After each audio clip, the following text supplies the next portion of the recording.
আচ্ছা, আজকে ক্লাস 9 এর স্থানাঙ্ক জ্যামিতি 4 নম্বর আর 19 নম্বর এই দুটো চ্যাপ্টার আমরা চেষ্টা করব। এটা আমাদের ক্লাস 9 এর ম্যাথের ফার্স্ট ক্লাস। আমি চেষ্টা করব এরপরেও এরকম কিছু টপিক নিয়ে আলোচনা করার, যেহেতু স্কুল এখনো শুরু হচ্ছে না। তো পার্টিকুলার যারা রয়েছে ওপারে, তাহলে আমরা প্রথমে 4 নম্বর চ্যাপ্টারের বেসিক ফর্মুলাগুলো আজকে আলোচনা করে নেব, তার অ্যাপ্লিকেশন কিভাবে করতে হয় সেটা বলবো। আর 19 নম্বর চ্যাপ্টারের যে ফর্মুলাগুলো কিভাবে ডিডিউসড হচ্ছে, কিভাবে আসছে, সেই ফর্মুলাগুলো জানবো, তারপর তার অ্যাপ্লিকেশন প্রয়োগ করব। ঠিক আছে? তো প্রথম দেখো, স্থানাঙ্ক জ্যামিতির প্রথমে আমাদের কি কি জানা দরকার। ধরো এটা এক্স অ্যাক্সিস আর এটা হচ্ছে ওয়াই অ্যাক্সিস।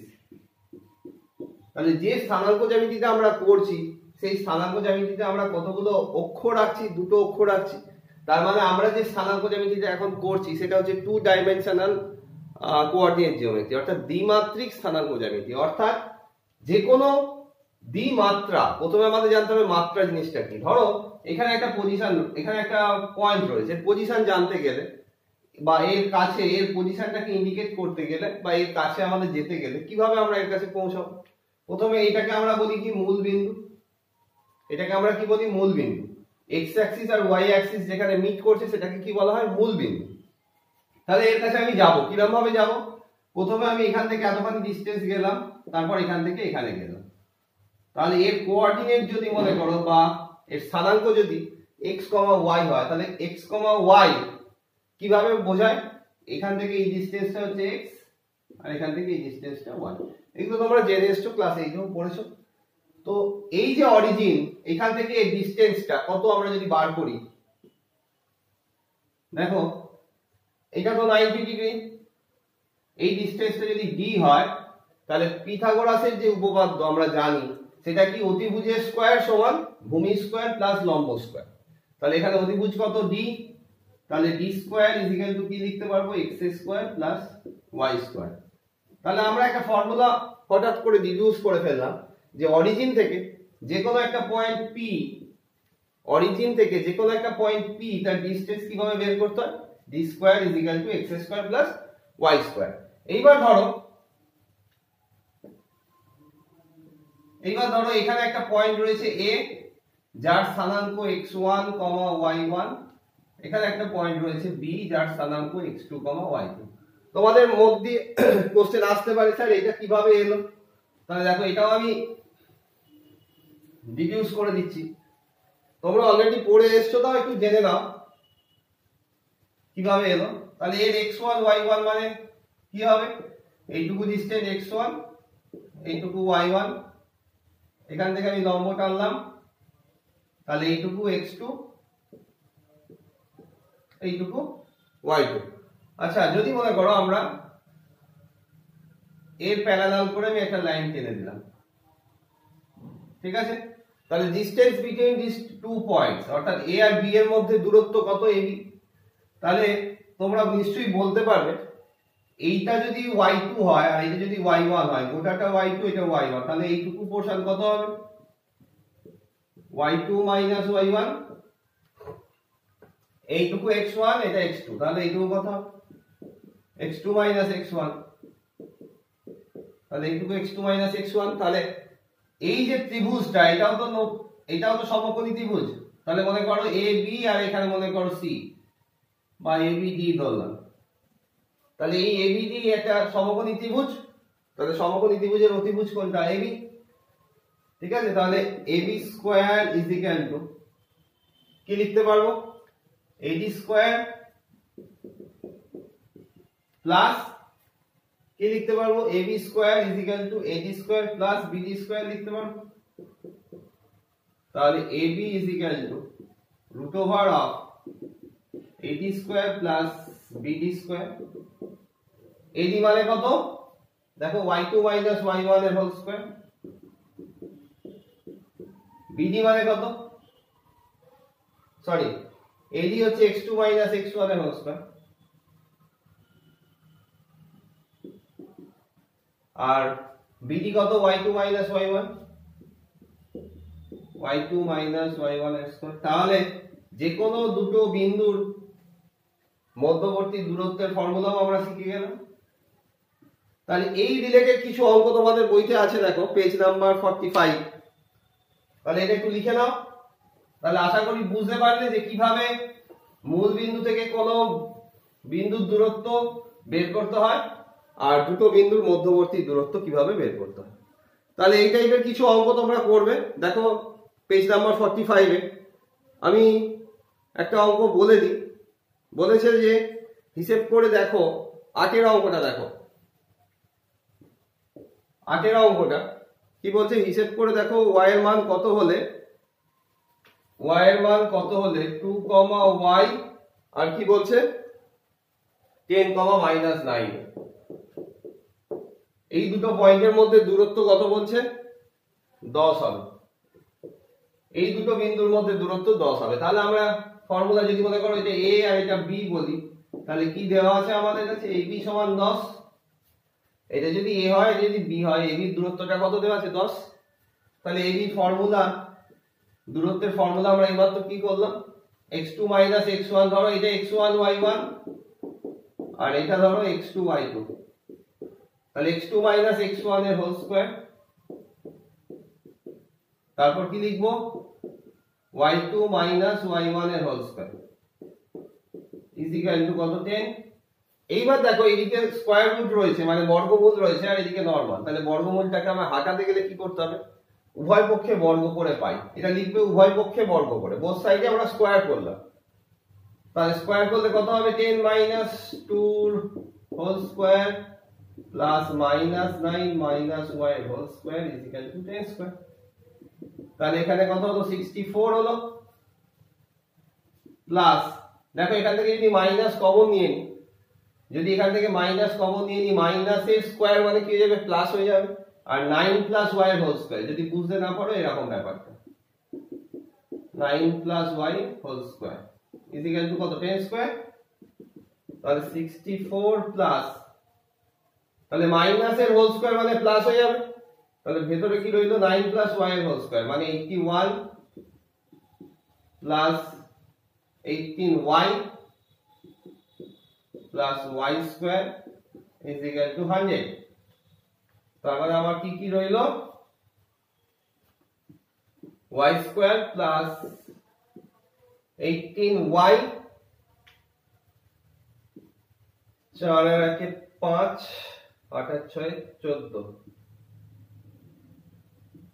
145 minus 100, এটা ইজ ইকুয়াল টু 0। তাহলে কি এলো y square plus 18y plus 45 is equal two 0। তাহলে মিডল টার্ম যদি আমরা করি 15 আর 3 গুণ করলে কত হয় 15 দিনে 45, তাহলে 15y plus 3y plus 45 is equal two 0। তাহলে y plus 15 is equal two 0। তাহলে আমরা কি বলতে পারি y plus 15 y plus 3 is equal two 0, that is either এটা 0 or তাহলে y এর ভ্যালু -15 অথবা y এর ভ্যালু -3। তাহলে y এর কতগুলো ভ্যালু হতে পারলো, y এর ভ্যালু -3 হতে পারে, y এর ভ্যালু -15 হতে পারে। তাহলে নিশ্চয়ই বুঝতে পেরেছো। তাহলে আমার দুটো পয়েন্ট দেওয়া ছিল, তাদের মধ্যে ডিসটেন্স বার করতে, মানে ডিসটেন্সটা দেওয়া ছিল 10।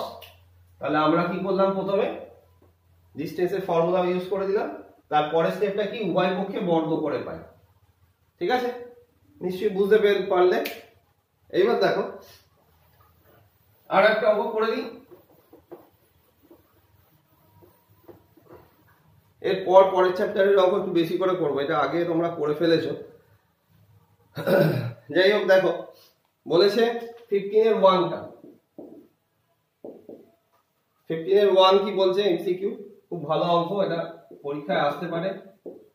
মেইনলি পরীক্ষায় যে যে অঙ্কগুলো আসতে পারে সেগুলো নিয়ে সেই এক্সাম্পল গুলোই বেশি করে বোঝানোর চেষ্টা করছি। খাতায় কিন্তু আলাদা করে তোমরা লিখে নেবে। এই দুটো পয়েন্টের মধ্যে দূরত্ব বার করতে বলেছে। দেখো কোশ্চেন নাম্বার 15 এর 1 এমসিকিউ টাইপের কোশ্চেন, এই দুটোর মধ্যে দূরত্ব বার করতে বলেছে। আচ্ছা আর একটা কথা তোমাদের বলে নি, এটা তোমাদের জেনে রাখা ভালো, অনেকে কনফিউজ হয়। a - b হোল স্কয়ারও যা b - a এর হোল স্কয়ার সেম। তাহলে এই দূরত্বের ফর্মুলায় অনেকে ভাবে x2 - x1 এর হোল স্কয়ার y2 - y1 এর হোল স্কয়ার, মানে আমরা যেটা x2 করছি তার জায়গায় স্যার আমরা কি করে বুঝবো কোনটা x1 আর কোনটা x2 নেবো? যে কোনো খুশি নিতে পারো, কারণ এই ফর্মুলাটাও যা, এটা মানে আমরা লিখতে পারি x1 - x2 square y1 - y2 square. প্রতিবার এই কোশ্চেনটা আমরা ক্লাসের মধ্যে পাই, স্যার আমরা এটা লিখবো না এটা লিখবো, মানে কোনটা? ওটা ধরো তোমাকে বলেছে 2 3 আর 6 7 এর মধ্যে দূরত্ব, তোমার কোশ্চেন আসতে পারে যে স্যার আমি x2 এটাকে ধরবো না x2 এটাকে ধরবো, আসতে পারে বা হয়তো এসছে। তো তার উত্তরটা হলো তুমি যেটা খুশি ধরতে পারো, কারণ আমরা জানি a - b হোল স্কয়ারও যা আর b - a এর হোল স্কয়ারও তাই। ঠিক আছে, এটা একটু মনে রাখবে। তো এবার দেখি এটা কিভাবে করা যায়। তাহলে এদের মধ্যে ধরো এটা a এটা b, তাহলে আমি ab = কি লিখতে পারবো? √of x2 - x1 এর whole square plus y2 - y1 এর হোল স্কয়ার। দেখো এটা আমরা লিখতে পারি x2 - x1 এর whole square a - b - a - b whole square c + d - c + d whole square. তাহলে এখান থেকে কি হলো? a কেটে গেল, - b তার হোল স্কয়ার 2b এর হোল স্কয়ার মানে 4, আর এটা কেটে গেল, তাহলে কত হলো? 4d square. 4 কমন নিয়ে নিলে d square + d square, that is 2 * √b square + d square. তার মানে কত নম্বর অপশনটা হলো?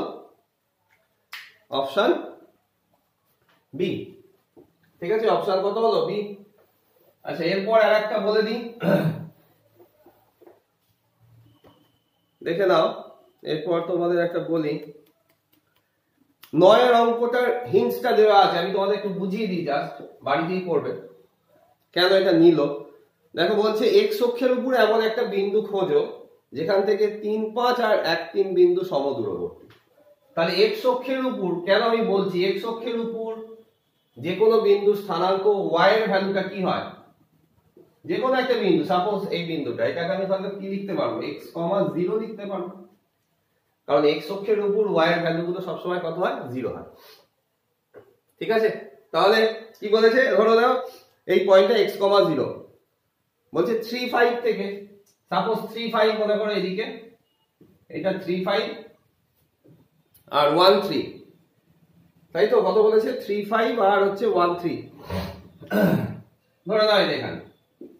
তাহলে কি বলছে? এখান থেকে এই ডিসটেন্সও যা আর এখান থেকে এই ডিসটেন্স সেম বলে দিয়েছে। তাহলে এটা 1 3 আর এটা মনে করো 3 5। তাহলে আমি কি করব? কোশ্চেন অনুযায়ী ধরো এটা a, এটা b, এটা c। কোশ্চেনে কি দেওয়া আছে? ab = bc। ab = bc আমি লিখতে পারি ab স্কয়ার = bc স্কয়ার লিখতে পারি। তো ab স্কয়ার মানে কি? ab ফর্মুলাটা কি? √of x মাইনাস, দেখো ab ফর্মুলা যেটা সেটা রুট থাকে, ab স্কয়ার মানে আমি রুটটাকে তুলে দেব, ওইজন্যই আমি স্কয়ারিং বোথ সাইড করে দিলাম। তাহলে x - 1 এর হোল স্কয়ার প্লাস 3 - 0 এর হোল স্কয়ার। এটা কি লিখবো বলো? x - 3 এর হোল স্কয়ার প্লাস x - 1 এর হোল স্কয়ার। আচ্ছা এটা 0 হবে তো, এটাকে তোমরা লেখো 0 - 3, কারণ এটা x1 y1 ভাবছি যদি, তাহলে 0 - 3 হোল স্কয়ার। আর একটা সেম রাখা উচিত, জিনিসটা একই তবু অনেকটা সেম রাখা উচিত। x - 3 হোল স্কয়ার প্লাস 0 - 5 এর হোল স্কয়ার। তাহলে এখানে কি লিখতে পারবো? x স্কয়ার - 2x + 1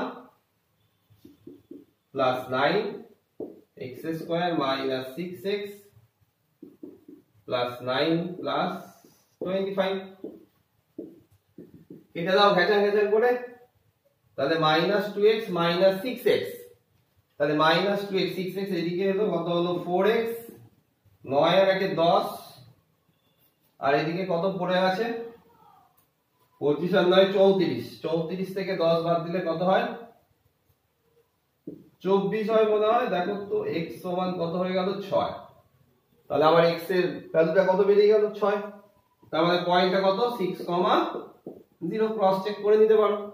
তাহলে আমি এখান থেকে এই অঙ্কটার মধ্যে আমরা কি কি শিখলাম, যে x অ্যাক্সিসের উপর যে কোনো বিন্দু স্থানাঙ্ক আমরা x, 0 নিতে পারি। যদি কোশ্চেনটা যদি এরকম থাকতো y অ্যাক্সিসের উপর যদি এমন একটা বিন্দু বার করো যেটা থেকে এর দূরত্ব এটা থেকে এর দূরত্ব সমান, তখন আমরা কি করতাম y অ্যাক্সিসের উপর, এটা লিখে রাখো, y অ্যাক্সিসের উপর যে কোনো বিন্দু স্থানাঙ্ক 0, y মাথায় থাকবে। এর জন্য আমি অঙ্কটা বলে দিলাম যে x অ্যাক্সিসের উপর যে কোনো বিন্দু স্থানাঙ্ক আমরা কি ধরতে পারি x, 0 ধরতে পারি, y অক্ষের উপর কি ধরতে পারি 0, y ধরতে পারি। বোঝা গেছে?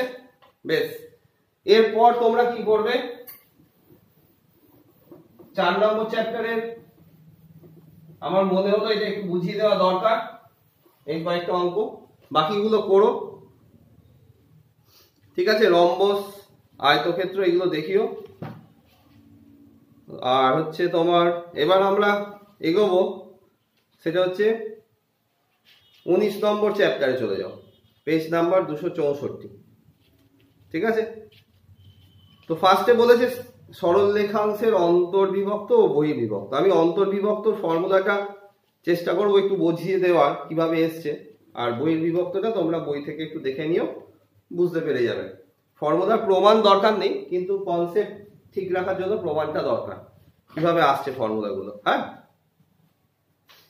তো কোশ্চেন নয়, থিওরিটা বলছে স্থানাঙ্ক জ্যামিতি সরল রেখাংশের অন্তর্বিভক্ত বহির্বিভক্ত। একটু ভালো করে দেখো যারা যারা দেখছো, x অ্যাক্সিস y অ্যাক্সিস আঁকলাম, x অ্যাক্সিস y অ্যাক্সিস আঁকার পর অন্তর্বিভক্ত ব্যাপারটা কি, ধরো এই একটা লাইন রয়েছে AB, যার কোঅর্ডিনেট গুলো আমার জানা আছে x, 1 আর এটা x2, y। একটা রেখা কি করলো, একে অন্তর্বিভক্ত করলো। অন্তর্বিভক্ত করা মানে সাপোজ এই রেখাটা এরকম ভাবে ছেদ করলো, এটাকে আমি সিডি ধরলাম, অন্তর্বিভক্ত মানে কি, যে রেখাটা ছেদ করলো সেটা দেখো এবি রেখাংশের মধ্যেই রয়েছে, তাই তো? বেশ, তাহলে যে বিন্দুতে ছেদ করলো সেটা নাম ধরলাম P, সেই বিন্দুটাকে আমরা ধরলাম কি x, y। এখন দেখো বলছে এ এমন ভাবে ছেদ করলো যে AP আর PB এর রেশিওটা দেওয়া আছে, ধরো এই রেশিও বা এই অনুপাতে ছেদ করলো, AP/PB তোমার দেওয়া আছে M/N, এই রেশিওয়ে ছেদ করলো AP/PB, মানে দ্যাট ইজ এটা M আর এটা N। তাহলে AP/PB কত দেওয়া আছে, M/N দেওয়া রয়েছে। তাহলে আমাকে বলেছে কি বার করতে, তাহলে P বিন্দুর স্থানাঙ্কটা কত হবে। তাহলে P বিন্দুর স্থানাঙ্ক আমরা জানি, বা যেটা থিওরি বলছে সেটা হবে এর এদিকে সঙ্গে m/x2 mx2 plus n/x1 by m plus n, ঠিক সিমিলারলি m/y2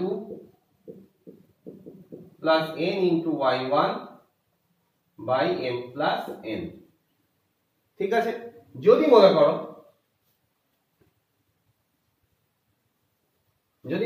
এটা AB ছিল, এটা x1, y1, এটা x2, y2, এটাকে আমি একটু বাড়িয়ে দিলাম, বাড়িয়ে দেওয়ার পর এরকম একটা লাইন একে মিট করলো, তাহলে এটাকে আমরা ধরলাম CD, যে পয়েন্টে মিট করলো সেটা হচ্ছে P।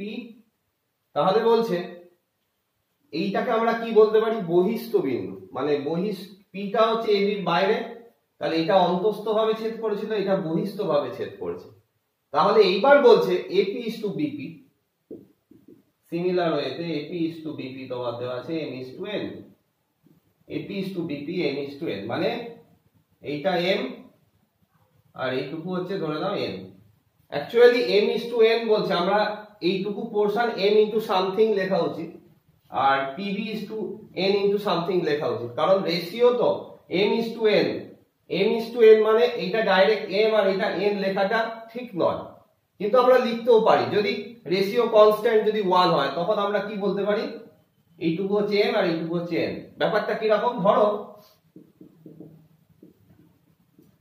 AB বাই BC মনে করো তোমার কাছে দেওয়া আছে 2/3, তো কেউ বলতে পারে স্যার AB বাই BC মানে আমি তো এটাও লিখতে পারি, এইটাকে 3 দিয়ে গুণ করে দাও 6/9, এটাও লিখতে পারি ঠিক সিমিলার ওয়েতে। তাই তুমি যদি বলতে AB আর BC, AB হচ্ছে এইটুকু, এটা হচ্ছে BC, তুমি যদি এখান থেকে বলতে 2,3, তাহলে কেউ তো বলতে পারতো স্যার এটা আমি 2,3 নেবো না 6,9 নেবো, মানে এইটুকু 6 এটা 9, ভালো তো হবে। তো ওই জন্যই বলছি যে AP is to PB, M is to N মানে এইটা আমরা M আর এটা N ডাইরেক্ট লিখতে পারি না, M ইনটু সামথিং লিখতে পারি। তো ওই সামথিংটাকে আমি 1 ধরতে পারি, কারণ কি AP by PM, M by N মানে বোঝায় না যে AP সমান M আর PB সমান N সব সমান, M ইনটু সামথিং মানে M into K, N into K, এটা তোমরা পড়বে পরে, তবু বোঝানোর চেষ্টা করলাম PB is to N। এইবার দেখো যদি আমি K এর ভ্যালু 1 ধরে নিই তখন আমরা বলতে পারবো এইটুকু M এইটুকু N, ঠিক আছে, এটা মাথায় রাখবে। তো আসল পয়েন্টে আবার চলে আসি, এইটা M আর এটা N ধরলাম, তাহলে এক্ষেত্রে P পয়েন্টটা কত হবে, mx2 nx1 by m n, my2 ny1 by m n। দেখো তো বোঝা যাচ্ছে কিনা, খাতায় বোর্ডে দেখা যাচ্ছে তো? হ্যাঁ। তাহলে এই যে ফর্মুলাটা এলো কিভাবে, তোমরা প্রথমে এটা লিখে নাও ফর্মুলাটা, এবার আমি এটাকে দেখাবো কিভাবে আসছে ফর্মুলাটা। হ্যাঁ, এটাকে লিখে নাও।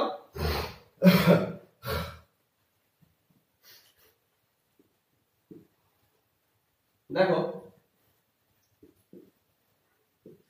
এটার পাশে পাশে এটা তোমরা লিখে নাও, প্রথমে এই যে ফর্মুলাটা কিভাবে আসছে সেটা আমরা দেখাবো। প্রথমে এই ফর্মুলা দুটো তোমরা নিজেরা খাতায় লিখে নাও, একটু দয়া করে লিখে নাও, তবে সুবিধা হবে। এইবার আমরা যেটা করব সেটা হচ্ছে এই ফর্মুলাটা কিভাবে ডিডিউসড হচ্ছে দেখো। তাহলে এটা x অ্যাক্সিস, এটা y অ্যাক্সিস, এটা a, b, এটা c মনে করো, বা এটা a p b, a p b, এটা x1 y1,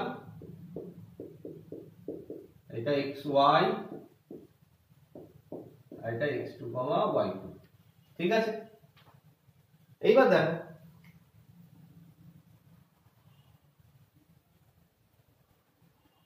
আমরা এরকম একটা ট্রায়াঙ্গেল আঁকতে পারি তো, দেখো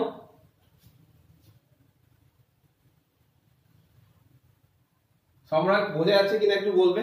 APB এরকম একটা ট্রায়াঙ্গেল আঁকতে পারি। আচ্ছা খুব ভালো করে দেখো, এইটুকু কত y1, এইটুকু কত x1, ঠিক আছে, এইটুকু কত x, তাই তো? ভালো করে দেখবে কিন্তু এইটা x1 এটা x তো, কারণ এই যে xy বলে দেওয়া আছে। আচ্ছা এই পুরো পোরশনটা কত, অর্থাৎ এইখান থেকে এইটা ধরে নাও AP তো, এটা C ধরো, এটা M ধরো, এটা N ধরো, তাহলে PC কত? আচ্ছা প্রথমে PN কত বলো, PN হচ্ছে পুরোটা y আর এইটুকু পোরশন y1, তার মানে PC হচ্ছে কত y মাইনাস y1, বোঝা যাচ্ছে? PC হচ্ছে y মাইনাস y1। সিমিলার ওয়েতে আমরা যদি এরকম একটা টানি, আর একটা লম্ব টানলাম এখান থেকে, এটা ধরলাম আমরা D, এটা তো B ধরেছিলাম, এটা কত ধরলাম D, তাহলে এইটুকু পোরশন কত x2, দেখে নাও এইটুকু পোরশন x2, এতখানি x, তাহলে এইটুকু পোরশন কত হবে x2 মাইনাস x, মানে এইটুকু পোরশন কত হবে x2 - x সিমিলার ওয়েতে এটা y2 এটা y, তার মানে এইটুকু এই যে y বলা আছে x, y মানে কি এটা x এটা y, তাহলে এই যে এটা পুরো y2 আর এখান থেকে এইটা y, তাহলে এইটুকু ডিসটেন্স তো সেম, এটাও y মানে এটাও y, তাহলে এইটুকু পোরশন কত হবে y2 - y, ঠিক আছে। আচ্ছা তাহলে এইটুকু পোরশন কত হবে বলেছি, এইটা x এটা x1, তাহলে এইটুকু x - x1, তাহলে এইটুকু x - x1 এটা হলো কত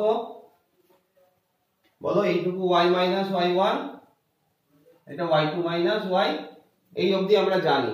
এইবার কি বলে দেওয়া ছিল যে এটা তো p পয়েন্ট ছিল, এটা m এটা n, অর্থাৎ কি দেওয়া আছে AP = PB, এটা তোমার দেওয়া আছে m = n, AP = PB কত দেওয়া আছে m = n।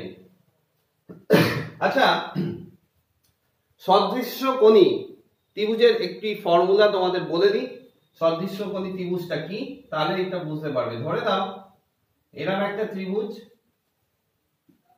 এরকম একটা ত্রিভুজ, ঠিক আছে, মনে করো এই অ্যাঙ্গেলটার সঙ্গে এই অ্যাঙ্গেলটা ইকুয়াল, আবার এই অ্যাঙ্গেলটার সঙ্গে এই অ্যাঙ্গেলটা ইকুয়াল, তাহলে কোন ত্রিভুজের কোন দুটো ত্রিভুজের যদি মনে করো এই এটার সঙ্গে এটা ইকুয়াল আর এটার সঙ্গে এটা ইকুয়াল হয়, যে কোনো দুটো অ্যাঙ্গেল অন্য দুটো অ্যাঙ্গেলের সঙ্গে যদি সমান হয়, তখন আমরা এই দুটো ত্রিভুজকে কি বলতে পারবো সদৃশ্যকোণী ত্রিভুজ বলতে পারবো। তো সদৃশ্য আসছে কথাটা কেন সদৃশ্য আসছে, এই কারণেই যে যদি এই দুটো ত্রিভুজের এই অ্যাঙ্গেল গুলো সমান হয়, তাহলে এদের বিপরীত বাহুগুলোর মানে এই কোণটার বিপরীত বাহু কোনটা, ধরো এটা ABC PQR, তাহলে এর বিপরীত বাহু কোনটা AB, এর সঙ্গে যে কোণটা সমান সেই কোণটাকে বলা হচ্ছে সদৃশ্য, অর্থাৎ ACB এর সমান কোণ কোনটা এটা, তাহলে তার বিপরীত বাহু কোনটা PQ, তাহলে এদের রেশিও গুলো অর্থাৎ সমান কোণ এর সদৃশ্য এটা, তাহলে সমান কোণের বিপরীত বাহুগুলোর রেশিও গুলো কি হয় সব সময় সমান থাকে। কি রকম, তাহলে এই অ্যাঙ্গেলটার বিপরীত বাহু কোনটা AC, এই অ্যাঙ্গেলটার বিপরীত বাহু কোনটা PR, তাহলে এই কোণটার সঙ্গে এই কোণটা সমান ছিল, তাহলে এদের বিপরীত বাহুগুলোর রেশিও কি, যেটাকে প্রথমে নিয়েছো তার বিপরীত বাহু AC, এর সঙ্গে এটা সমান এদের বিপরীত বাহু PR। তো ত্রিভুজের দুটো কোণ যদি সমান হয়ে যায়, আমরা বলতে পারি 3 নম্বর কোণটাও সমান, তাই তো, ত্রিভুজের দুটো কোণ সমান হয়ে গেল, দুটো ত্রিভুজের দুটো কোণ সমান হয়ে গেল, তার মানে পড়ে রইল কটা একটা, তিনটে কোণের সমষ্টি কত 180, তাহলে x আর এর x সমান, এর y সমান, তাহলে z টাও তো সমান হতে হবে, তাহলে ত্রিভুজের দুটো কোণ সমান হয়ে গেল, তার মানে আমরা বলতে পারি 3 নম্বরটা এইটা আর এটাও সমান হবে, তাহলে এর বিপরীত বাহু কোনটা BC, এর বিপরীত বাহু কোনটা RQ, তাহলে বোঝা গেল এটা হচ্ছে সদৃশ্যকোণী ত্রিভুজের একটা বিশেষ প্রপার্টি, যেটা তোমরা জানো না বলে আমি বলে দিলাম, এইটা ইউজ করবো এবার এখানে, ঠিক আছে, এই প্রপার্টিটা একটু ইউজ করব। যদি কারোর প্রবলেম হয় একটু ভিডিওটা স্টপ করে বুঝে প্রপার্টিটা লিখে নাও, তারপর ওটার সঙ্গে কম্পেয়ার করে করবে, খাতা পত্র নিয়ে ভিডিওটা দেখতে হবে, তবে ঠিকঠাক বুঝতে পারবে, বোঝার মতো যদি ইচ্ছে থাকে তাহলে তবেই বুঝতে পারবে, আর যদি ভাবো যে না দূর এই বকছে এসব বুঝে কি হবে, তাহলে শিখতে পারবে না। তো দেখো যাদের ইচ্ছা রয়েছে তাদের জন্য বলি, কারণ এটা তো পরীক্ষায় আসবে না, পরীক্ষায় প্রমাণগুলো আসবে না, কিন্তু আমার মনে হয় তোমাদের জেনে রাখা দরকার। তো অনেক জ্ঞান দিলাম, এবার দেখো APC একটা ত্রিভুজ APC আর এটা তো B ধরেছিলাম PBD, এই ত্রিভুজ দুটোকে আমরা সদৃশ্যকোণী ত্রিভুজ বলতে পারি কিনা একটু আমায় দেখে নিতে হবে।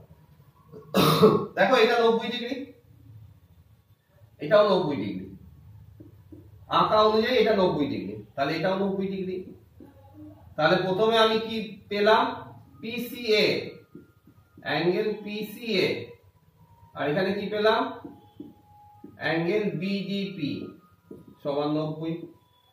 আবার দেখো এরা যদি কোন লাইন প্যারালাল হয়, তাহলে আমরা কি বলতে পারি বলতো, এই যে এখানে এই দুটো লাইন প্যারালাল, তাহলে আমি বলতে পারি এই কোণটার সঙ্গে করসপন্ডিং অ্যাঙ্গেল, এই কোণটার সঙ্গে এই কোণটা কি সমান, তাহলে এই দুটো প্যারালাল লাইন ছিল, যেমন এইটা, এটা যদি প্যারালাল লাইন হয়, এটা যদি ছেদক হয়, তাহলে আমরা কি কি বলতে পারি? হ্যাঁ, এই যে দেখো এই লাইনটার সঙ্গে এই লাইনটা প্যারালাল, তাহলে এটা ছেদক, তাহলে এটার সঙ্গে কোনটা ইকুয়াল বলো তো? এটার সঙ্গে এটা একান্তর কোণ, আবার এটার বিপরীত কোণ এইটা, তাহলে আমি বলতে পারি এটার সঙ্গে এটা সমান, এটার সঙ্গে এটা সমান, তাহলে বলতে পারি এটা সমান এটা, ঠিক সিমিলার হয়েছে এটা সমান এটা। বেশ, তাহলে আমি বলতে পারি অ্যাঙ্গেল পিএসি, অ্যাঙ্গেল পিএসি সমান অ্যাঙ্গেল বিপিডি। সব করসপন্ডিং অ্যাঙ্গেল বলে দিতে পারো। আর পরে রইল কোনটা? এই অ্যাঙ্গেলটা। তাহলে ত্রিভুজের ফর্মুলা অনুযায়ী দুটো ত্রিভুজের সদৃশ্য কোণই অবশ্যই বলতে পারি এই দুটো ত্রিভুজটাকে। তো তাদের বিপরীত বাহুগুলো রেশিও কি হবে? অনুপাতগুলো সমান। তাহলে এবার বিপরীত বাহু চুজ করতে হবে। তাহলে এর বিপরীত বাহু কোনটা বলো? এই অ্যাঙ্গেলটার বিপরীত বাহু পিসি, আবার এর সঙ্গে কোনটা সমান ছিল এটা, তাহলে তার বিপরীত বাহু কোনটা? বিডি। তাহলে PC by BD is equal to এর বিপরীত বাহু কোনটা কি ছিল? এপি। এর বিপরীত বাহু কোনটা ছিল? বিপি। আবার দেখো এর বিপরীত বাহু কোনটা কোন ছিল? এই অ্যাঙ্গেলটা বিপরীত বাহু এসি, আবার এর বিপরীত বাহু কোনটা ছিল? পিডি। ঠিক আছে,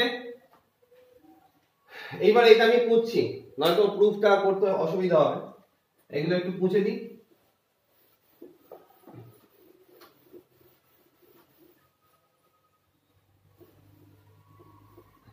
দেখে নাও, তাহলে পিসি বাই বিডি, পিসি মানে কি আমরা পেয়েছি বলো? y minus y1। বিডি মানে কি পেয়েছি বলো? y2 মাইনাস y পেয়েছি। এপি বাই বিপি, এপি কত? m, বিপি কত? n, m by n is equal to AC, AC কত? x মাইনাস x1, আর পিডি, পিডি কত? x2 মাইনাস x, এই যে এটা x2 ছিল, এটা x ছিল, x2 মাইনাস x হয়েছে। তাহলে আমি প্রথমে এই দুটো অনুপাত কাজে লাগাবো। দেখো x minus x1, x2 minus x is equal to m by n হয়েছে। তো এখানে আসছে mx2 minus mx is equal to nx minus nx1। তাহলে mx প্লাস nx, সব এই x ওয়ালা টার্মগুলোকে একদিকে নিয়ে গেলাম, আর y ওয়ালা টার্মগুলোকে আমরা একদিকে নিয়ে এলাম। mx2 প্লাস y বলছি, x1 আর x2 গুলোকে একদিকে নিয়ে এলাম। তাহলে এখানে x কমন নিলে কি পড়ে থাকলো? দেখো তো ফর্মুলার দিকে আমরা পৌঁছচ্ছি কিনা। x is equal to mx2 plus nx1 by m plus n, পৌঁছালাম। mx2 plus nx1 by m plus n। তাহলে এইভাবে সদৃশ্যকোণী ত্রিভুজের ধারণা থেকে আমরা x টা বার করে ফেললাম। কোন x টা বার করলাম? যে এখানে ছেদ করেছিল এর x টা। এর y টা যদি আমরা বার করি, এর y টা যদি আমরা বার করি, এটা লিখে নাও। তোমাদের ওখানে বিসর্জন, কালী পুজোর বিসর্জন কি হয়ে গেছে সবাই?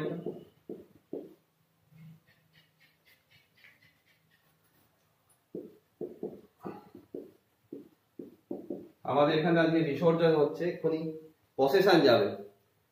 তো জানি না, তার মধ্যে ক্লাসটা শেষ হলে ভালো, আদারওয়াইজ ওইদিকে ডিজে চলবে আর এদিকে আমার অঙ্ক চলবে। my2 minus my, ny minus ny1। আবার কি করব? y ওয়ালা টার্মগুলোকে একদিকে নিয়ে যাব। তাহলে এটা ওইদিকে নিয়ে চলে গেলাম, my প্লাস ny, এটাকে এদিকে নিয়ে চলে এলাম, my2 প্লাস ny1, আরো ঘুরিয়ে দিলাম। তাহলে এখান থেকে আমরা কি পেয়ে গেলাম? my2 plus ny1 by m plus n, that is y is equal to my2 plus ny1 by m plus n। তাহলে এইভাবে আমরা কি শিখে গেলাম?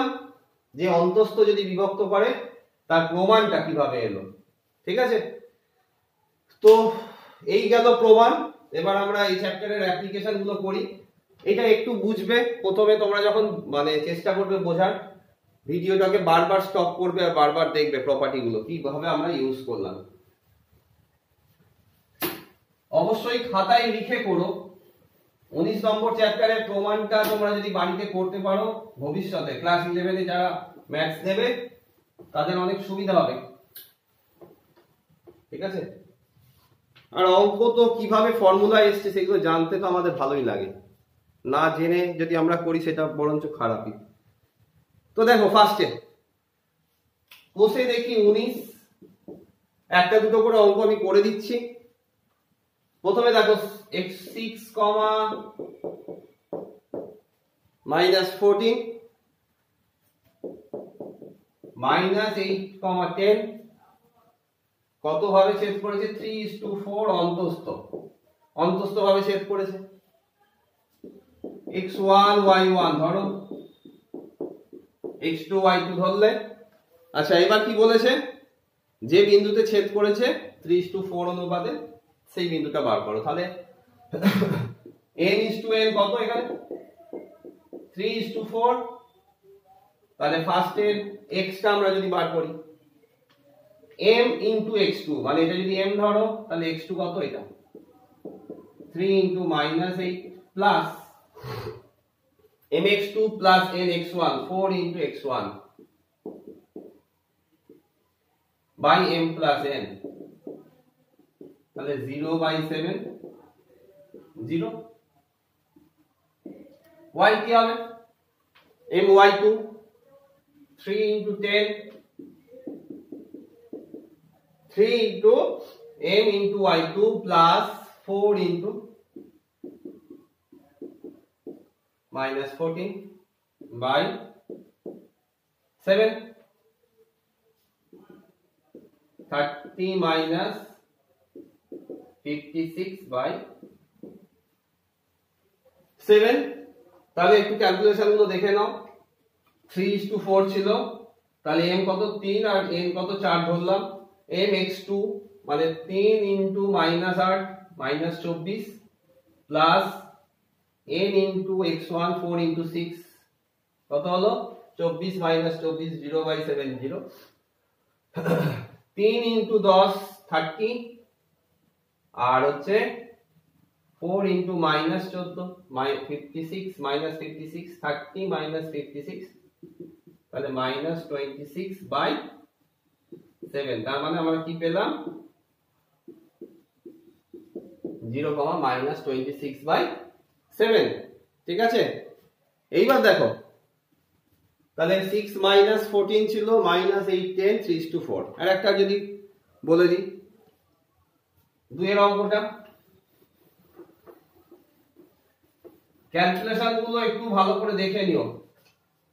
ক্যালকুলেশন গুলো কিন্তু ভুল হতে পারে তোমাদের, তাই যখন করবে মন দিয়ে করবে। 5 3 আর -7 -2 কত বলেছে? 2:3। তাহলে n:n কত ধরলাম? 2:3। এটাকে x1 y1 ধর, x2 y2, তাহলে 2 into -7 -14 mx2, 2 into -7 -14 plus 3 into 5 by m plus n 2 plus 3, তাহলে কত হলো? 1/5। y কত হচ্ছে? 2 into -2 কত? -4 plus 3 into 3 9/5, 5/5 that is 1। তাহলে কি বেরিয়ে গেল? 1/5, 1। ঠিক আছে? বেশ, এইবার আরেকটা ফর্মুলা বলে দিই কিভাবে আসছে একটা ফর্মুলা। দেখো ত্রিভুজের একটা ত্রিভুজের ছবি আঁকো তোমরা, সমবাহু বিষমবাহু সমদ্বিবাহু যার যেটা ইচ্ছা। তাহলে ত্রিভুজের তিনটে বিন্দু স্থানাঙ্ক, তিনটে শীর্ষবিন্দু স্থানাঙ্ক দেওয়া আছে। ত্রিভুজের মধ্যমা কাকে বলে? মধ্যমা হচ্ছে ধরো এইটা থেকে এর বিপরীত বাহুর মধ্যবিন্দু, এর বিপরীত বাহুর মধ্যবিন্দু এটা যোগ করলে যে লাইনটা পাওয়া যাচ্ছে তার মানে এর একটা মধ্যমা হচ্ছে। ত্রিভুজের মধ্যমা গুলো যে বিন্দুতে মিট করে তাকে আমরা কি বলি? ভর কেন্দ্র বলি। তাহলে এর একটা মধ্যমা এবি, এর একটা মধ্যমা এসির মধ্যবিন্দু মনে করো পি নাও, বিপি, আর এটা অটোমেটিক হয়ে যাবে দেখো সি কিউ। ঠিক আছে, এখন একটা ফর্মুলা তোমাদের জেনে রাখা দরকার। ধরো AB x1 y1 x2 y2 এদের মধ্যবিন্দু সি যদি হয়, মধ্যবিন্দু মানে এই রেশিওটা কি হচ্ছে গো? 1 1 হয়ে যাচ্ছে, 1:1। তাহলে দুটো বিন্দু তোমার দেওয়া আছে, তাদের মধ্যবিন্দুর ফর্মুলা যদি আমরা বের করতে পারি, ওই m:n কত হয়ে যায়? m:n 1:1 হয়ে যায়। তাহলে কি হবে? mx2 plus nx1 by m plus n, তার মানে এটা অটোমেটিক হয়ে যাবে x1 plus x2 by 2 y1 plus y2 by 2।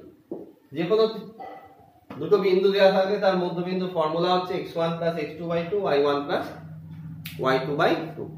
তো এটা যদি আমরা ইউজ করি, এই ফর্মটা ইউজ করি, লিখে নাও, তাহলে কি লিখতে পারি? এদের মধ্যবিন্দুগুলো যেখানে মধ্যমাগুলো যেখানে মিট করছে সেই মিটিং পয়েন্টটা সাপোজ জি, এটাকে আমরা কি বলছি? ভর কেন্দ্র। তো ভর কেন্দ্রে একটা প্রপার্টি আছে, ভর কেন্দ্রে বাহুগুলো 2:1 রেশিও মিট করে। তার মানে AG is to GD কত হবে? 2:1। AG is to GD কত হবে? 2:1। মানে এটা যদি 2 হয়, এটা যদি 1 হয়, তাহলে AG is to GD কত? 2:1 সব সময়। তাহলে BG is to GP এটাও 2:1 হবে। আবার এটা CG is to GQ এটাও 2:1, এই রেশিও থাকে। ঠিক আছে, তাহলে এই ভর কেন্দ্রটার স্থানাঙ্ক আমরা কিভাবে বের করব? দেখো প্রুফটা করে দিচ্ছি। তাহলে BC এর মধ্যবিন্দু স্থানাঙ্ক কত হবে? D x2 plus x3 by 2, x2 plus x3 by 2, y2 plus y3 by 2 পারবো লিখতে। তাহলে আমি G বিন্দু স্থানাঙ্ক যদি x, y ধরি, G বিন্দু স্থানাঙ্ক যদি আমি x, y ধরি, তাহলে আমরা কি লিখতে পারবো? m into x2, এটাকে যদি আমি x2 ভাবি, ভালো করে ভাবো, এটাকে x2 এটাকে y2 ভাবো, আর এটাকে x1 y1 ভাবো। m into x2 by 2 into এটা, তাহলে দেখো 2 into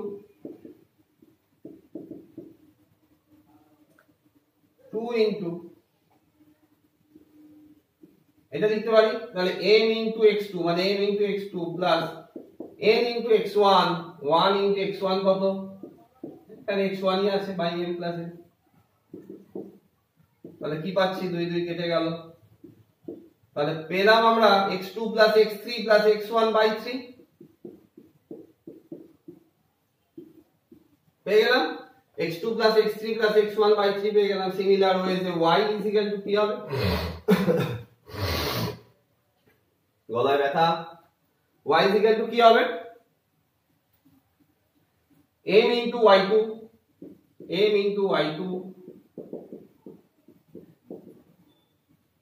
n into y1 by m plus n। Similarly এটাও চলে আসবে y1 plus y2 plus y3 by 3। তাহলে আমরা কি পেলাম? ত্রিভুজের তিনটে শীর্ষবিন্দু স্থানাঙ্ক দেওয়া থাকলে তাদের ভর কেন্দ্রের স্থানাঙ্কটা তৈরি করে ফেললাম। কি হয়? x1 plus x2 plus x3 by 3, y1 plus y2 plus y3 by 3। আশা করি বুঝতে পারলে। তো এই ফর্মুলাগুলো ডিডিউস করাগুলো জেনে রাখা দরকার। স্কিপ না করে এগুলো দেখো, খাতা খুলে লেখো, বারবার স্টপ করে করে করে করে পজ করে করে করে ভিডিওগুলো থেকে লিখে নাও, নিয়ে একবার বাড়িতে না দেখে করার চেষ্টা করো প্রুফগুলো, খুব সুবিধা হবে। বেশ, তাহলে 2 এর 1 এর অঙ্কটা দেখিয়ে দিই। 2 এর 1 এর অঙ্কটা হচ্ছে কত? 5 4 আর হচ্ছে 3 - 4, এদের মধ্যবিন্দু স্থানাঙ্ক বার করতে বলছে। 5 4 3 - 4 এদের মধ্যবিন্দু স্থানাঙ্ক। তাহলে এটা x1 y1 দাও, এটা x2 y2 দাও, এদের মধ্যবিন্দু স্থানাঙ্ক কি হবে? 5 + 3/2 4 - 4/2 8/2 0/2 কত হয়ে গেল? 4/0 হয়ে গেল, 4/0। আচ্ছা, এইবার তোমার 3-এর অঙ্কটা দেখো। 3-এর একের অঙ্কটা খুব ভালো, নতুন ধরনের। মনে করো এইটা 1,3, এটা 4,6, আচ্ছা, আর এটা হয়ে গেল কত ধরে নাও 3,5। বলেছে এই 1,3 বিন্দুটা 4,6 আর 3,5 কে কি রকম ভাবে কি অনুপাতে বিভক্ত করেছে, কি অনুপাতে বিভক্ত করেছে, অন্তস্থ না বহিস্থ এগুলো বলতে হবে। তো যখন আমরা x অ্যাক্সিস y অ্যাক্সিস আঁকবো না, দেখো আমি এখানে কি x অ্যাক্সিস y অ্যাক্সিস এঁকেছি, জাস্ট একটা লাইন টেনেছি। তাহলে এখানে কোনো তোমার মানে অনেকে ভাবে বা অনেকে কোশ্চেনটা আমায় করেছে, স্যার 1,3 এখানে 4,6 এখানে কি করে সম্ভব স্যার? আমি দেখো কোনো ফিক্সড অ্যাক্সিস টানিনি তো। তো এখানে যখন আমরা অ্যাক্সিস ড্র করব না, তুমি যেরকম খুশি আঁকতে পারো, ঠিক আছে? তাহলে এটাকে x1 y1 ধরি, এটাকে x2 y2 ধরি, এটাকে x, y ধরি, এটাকে m/n ধরি, যা যা জানি সেই ফ্রেমে সাজিয়ে নিচ্ছি। ফ্রেমে সাজানোর পর আমরা কি করব বলো? x1 mx2 m into 3 কত লিখতে পারবো? 3m plus 3m plus n into 4 nx1 4n by m plus n লিখতে পারবো similar ওয়েজে 3 is equal to mx2 my2 m into y2 5 m plus 6n by m plus n লিখতে পারবো 3m plus 4n is equal to m plus n। এখান থেকে আমরা যদি লিখি দেখো 3m থেকে m বাদ দিলাম 2m, এটা কত হয়ে গেল? n minus 4n। তাহলে m by n কত হয়ে গেল? -3/2। এখান থেকে দেখি কত আসছে? 3m plus 3n 5m plus 6n 2m minus 3n, দেখো সেম এলো। তো এখান থেকে বলেছে কত অনুপাতে বিভক্ত করেছে, কিভাবে? m by n যদি নেগেটিভ হয় তাহলে বহিস্থ ভাবে ছেদ করেছে। তাহলে m is to n is equal to কত? 3:2। আর এই মাইনাস সাইনটা কি ইমপ্লাই করছে? বহিস্থ ভাবে ছেদ করেছে। মাইনাস সাইন ইমপ্লাই, এই মাইনাসের চিহ্নটা কিভাবে তোমাকে বলতে হবে?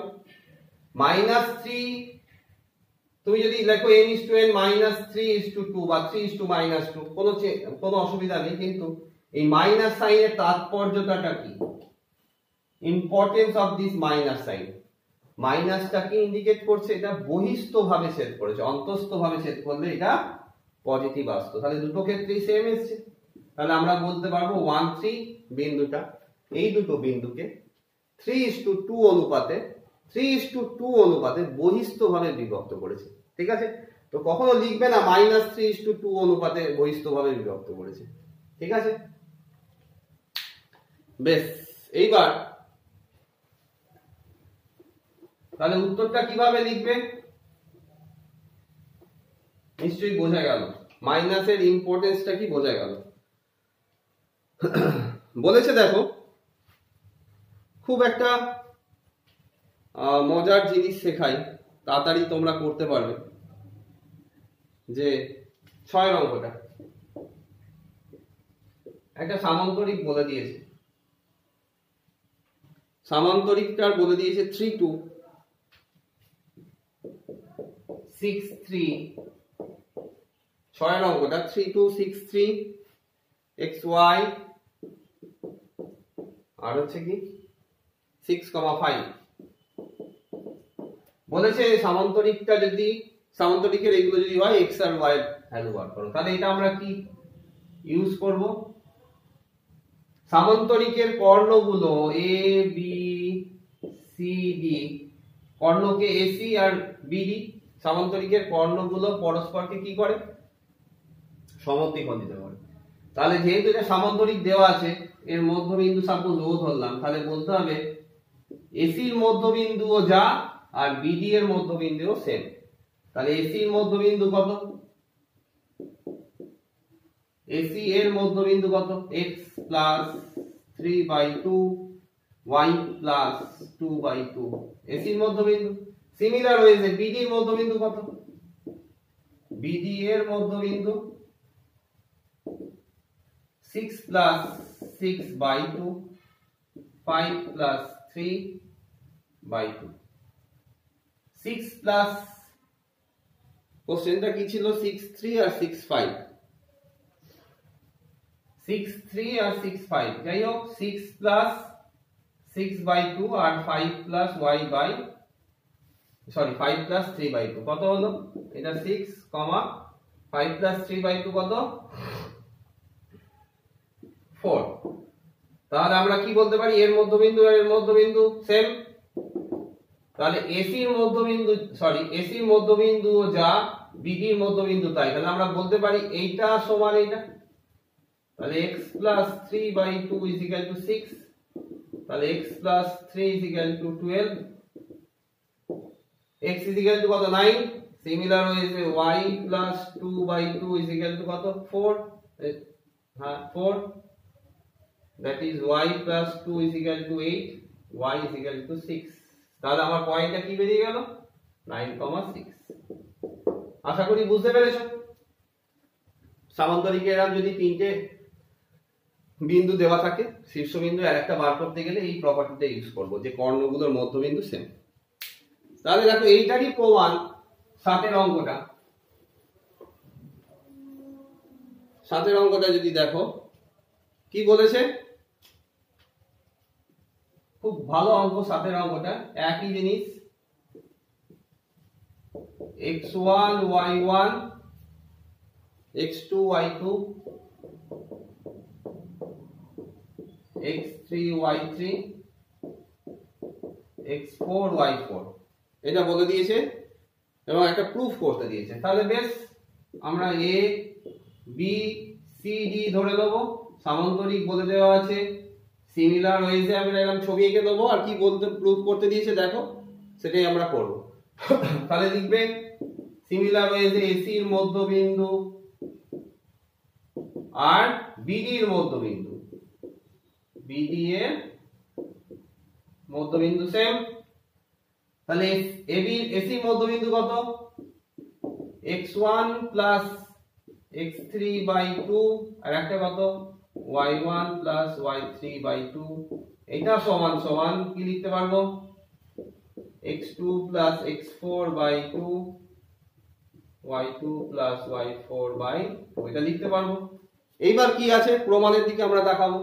যেহেতু সেম তাহলে এখান থেকে কি লিখতে পারবো? x1 plus এটা is equal to x2 plus x4/2, that is x1 plus x3 is equal to x2 plus x4। একটা প্রুফ হয়ে গেল মনে হচ্ছে, দেখো তাই বলেছে। হ্যাঁ, আর একটা প্রমাণ কি হলো? y1 plus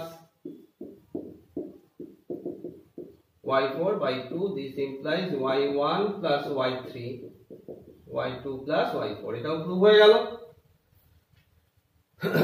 ঠিক আছে, তাহলে বাকি অঙ্কগুলো একটু তোমরা চেষ্টা করো। এরপর একটা তোমাদের তো ভার কেন্দ্রের অঙ্ক কি করালাম, ঠিক আছে, পরের গুলো আমরা নেক্সট ক্লাসে আলোচনা করব, যদি সময় পাই আমি করে দেওয়ার চেষ্টা করব। ঠিক আছে, এই অঙ্কগুলো তোমরা আপাতত বাড়িতে করো, আর বুঝতে পারলে কিনা কমেন্ট বক্সে অবশ্যই লেখো। বন্ধুদের ক্লাস 9 এর বন্ধুদের একটু শেয়ার করে দিও যারা খবর পায়নি। নেক্সট ক্লাসে আমরা চেষ্টা করব এটা আর কিছু অঙ্ক করে দেওয়া, তারপর আর একটা বাকি রয়েছে স্থানাঙ্ক জ্যামিতি। স্থানাঙ্ক জ্যামিতি আর লগের উপর আমি স্পেশাল তোমাদের একটু গুরুত্ব দিচ্ছি, এই দুটোর উপর ভিডিও ক্লাস 9-এর বানাবো, তারপর সময় পেলে বাকি চ্যাপ্টারগুলো থেকে চেষ্টা করবো করে দেওয়া। ঠিক আছে, আজকের মতো ক্লাস এখানেই শেষ হলো।